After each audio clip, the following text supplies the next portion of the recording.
ನೀವು ಮೊದಲೇ ಬಾರಿ ನಮ್ಮ ಚಾನಲ್ನ ನೋಡ್ತಾ ಇದ್ದರೆ ಹಾಯ್, ನಾನು ರೂಪಾ. ಹಾಗೂ ನೀವು ನೋಡ್ತಾ ಇದ್ದೀರಾ ನಮ್ಮ ಕನ್ನಡ ಚಾನಲ್ ಆದ ಸ್ಮಯ ಕಲಿಕೆ. ನೀವಿನ್ನೂ ನಮ್ಮ ಚಾನಲ್ಗೆ ಸಬ್ಸ್ಕ್ರೈಬ್ ಆಗಿಲ್ಲ ಅಂದರೆ ಈ ಕೂಡಲೇ ಸಬ್ಸ್ಕ್ರೈಬ್ ಮಾಡ್ಕೊಳ್ಳಿ. ಹಾಗೆ ಪಕ್ಕದಲ್ಲಿ ಕಾಣುವ ಬೆಲ್ಲೈಕನ್ನ ಪ್ರೆಸ್ ಮಾಡಿ ಆಲ್ ಅಂತ ಟ್ಯಾಪ್ ಮಾಡೋದನ್ನು ಮರಿಬೇಡಿ. ಇವತ್ತಿನ ವಿಡಿಯೋದಲ್ಲಿ ಮನೆಯಲ್ಲಿ ಯಾವ ರೀತಿ ಧನುರ್ಮಾಸ ಪೂಜೆಯನ್ನು ಮಾಡ್ಕೋಬೇಕು ಅನ್ನೋ ಒಂದು ಮಾಹಿತಿನ ನಾನು ನಿಮಗೆ ಇವತ್ತು ತಿಳಿಸ್ತಾ ಇದ್ದೀನಿ. ತುಂಬ ಸರಳವಾದಂತಹ ವಿಧಾನ. ಧನುರ್ಮಾಸದಲ್ಲಿ ಕೆಲವರಿಗೆ ಕನ್ಫ್ಯೂಷನ್ ಇದೆ, ತಣ್ಣೀರ್ ಸ್ನಾನ ಮಾಡಬೇಕಾ ಅಥವಾ ಬಿಸಿನೀರು ಸ್ನಾನ ಮಾಡಬೇಕಾ ಅಂತ. ಈ ಒಂದು ಧನುರ್ಮಾಸದಲ್ಲಿ ಒಂದೇ ಒಂದಿನ ಆದ್ರೂ ಬ್ರಾಹ್ಮಿ ಮುಹೂರ್ತದಲ್ಲಿ ಪೂಜೆ ಮಾಡಿದ್ರು ಕೂಡ 1000 ವರ್ಷ ವಿಷ್ಣುವಿನ ಆರಾಧನೆ ಮಾಡಿದಷ್ಟು ಫಲ ನಿಮಗೆ ಸಿಗುತ್ತೆ.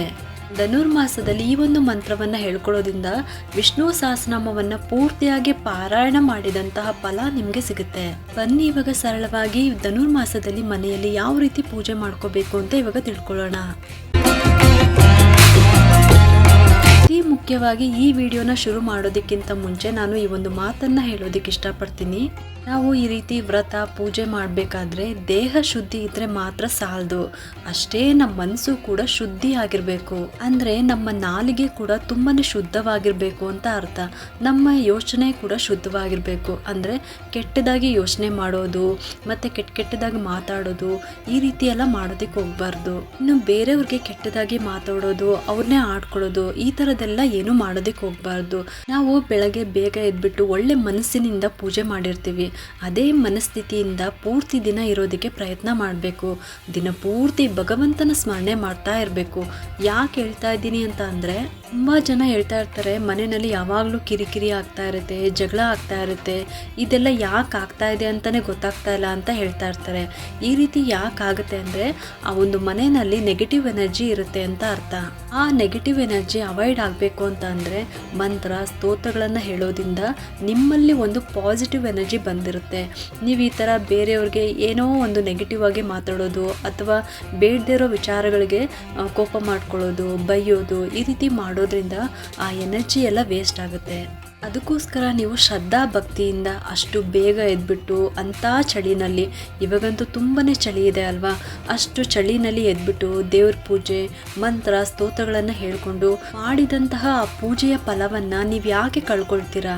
ಸಮಾಧಾನವಾಗಿದ್ಬಿಟ್ಟು ಖುಷಿಯಾಗಿದ್ಬಿಟ್ಟು ಇರೋದಕ್ಕೆ ಆ ದಿನನ ಪ್ರಯತ್ನ ಮಾಡಿ. ಈಗಂತೂ ವಿಪರೀತ ಚಳಿ ಅಂದ್ರೆ ಚಳಿ ಇದೆ, ಹಾಗಾಗಿ ನಮ್ಮ ಆರೋಗ್ಯ ಕೂಡ ತುಂಬಾ ಇಂಪಾರ್ಟೆಂಟ್ ಆಗುತ್ತೆ. ಇನ್ನು ಎಷ್ಟೊಂದು ಜನ ಹೇಳ್ತಾ ಇರ್ತಾರೆ ನಮ್ಮ ಮನೆ ಹತ್ರ ದೇವಸ್ಥಾನ ಇಲ್ಲ, ನಾವು ಯಾವ ರೀತಿ ಪೂಜೆ ಮಾಡ್ಕೋಬೇಕು, ಈ ಒಂದು ಡೌಟು ಕೂಡ ಅವರಲ್ಲಿದೆ. ಇದಕ್ಕಾಗಿ ಸರಳವಾಗಿ ಮನೆಯಲ್ಲೇ ಯಾವ ರೀತಿ ಪೂಜೆ ಮಾಡ್ಕೊಳ್ಳೋದು ಅಂತ ಇವಾಗ ತಿಳ್ಕೊಳ್ಳೋಣ.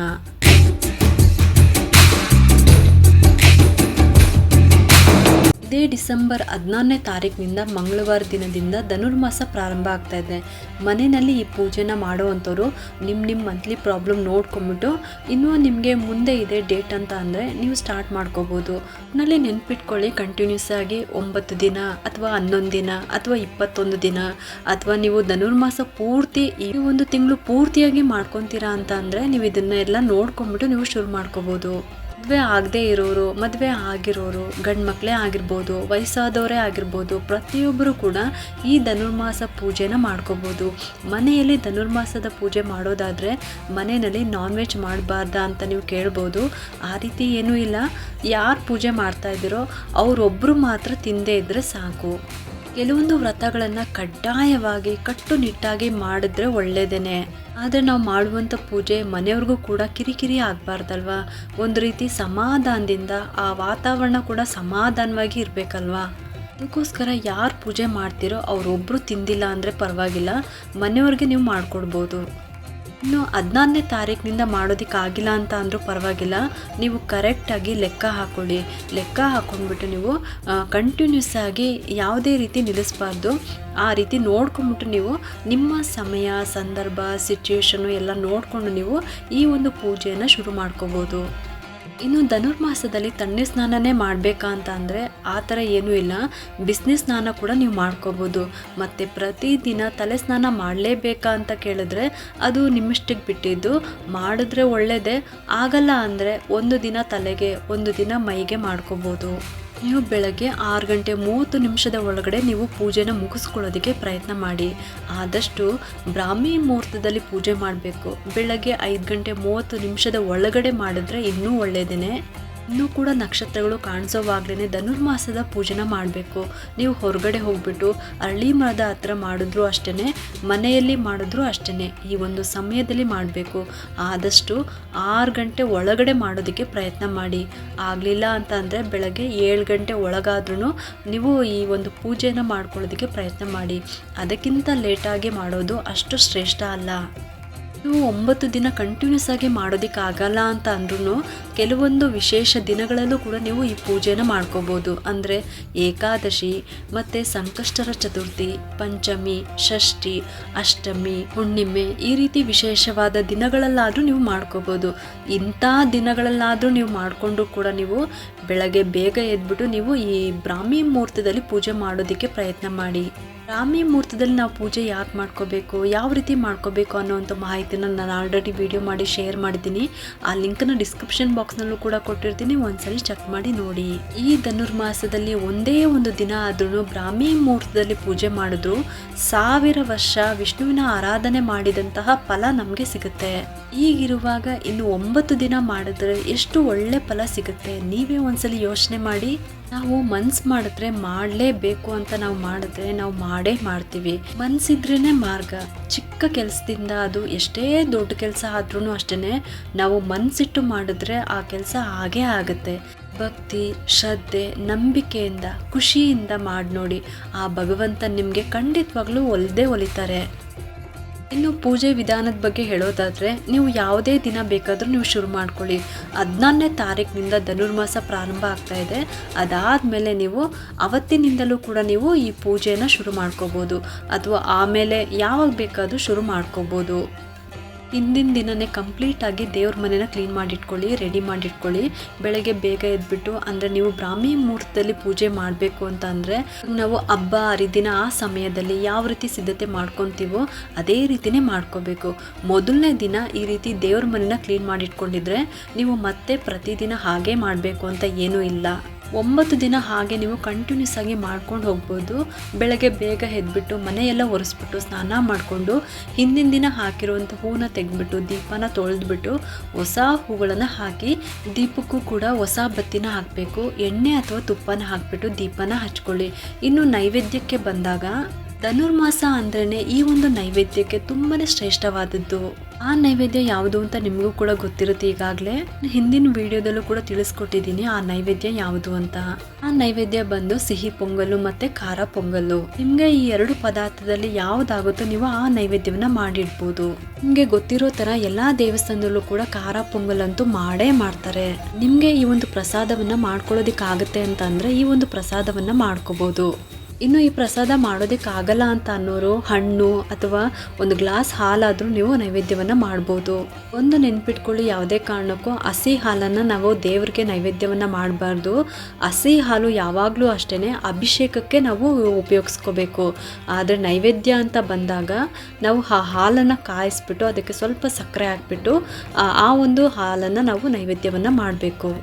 ಈ 9 ದಿನ ಪೂಜೆ ಮಾಡೋರು ಪ್ರತಿದಿನ ದೇವರಿಗೆ ತುಳಸಿನ ಇಟ್ಬಿಟ್ಟು ಪೂಜೆ ಮಾಡಲೇಬೇಕು. ಮತ್ತು ನೀವೇನು ನೈವೇದ್ಯ ಮಾಡ್ಕೊಂಡಿರ್ತೀರೋ ಅದಕ್ಕೂ ಕೂಡ ತುಳಸಿನ ಇಡಬೇಕು. ಧನುರ್ಮಾಸದಲ್ಲಿ ವಿಶೇಷವಾಗಿ ವಿಷ್ಣು, ಲಕ್ಷ್ಮಿ, ಶಿವನನ್ನು ಹೆಚ್ಚಾಗಿ ಆರಾಧನೆ ಮಾಡೋದ್ರಿಂದ ಮತ್ತು ಗುರುಗಳನ್ನು ಹೆಚ್ಚಾಗಿ ಆರಾಧನೆ ಮಾಡೋದ್ರಿಂದ ತುಳಸಿಯನ್ನು ಉಪಯೋಗಿಸ್ಕೊಳ್ಳಿ. ಪ್ರತಿದಿನ ಪೂಜೆಗೆ ತುಳಸಿ ಅಂತೂ ಇರಲೇಬೇಕು.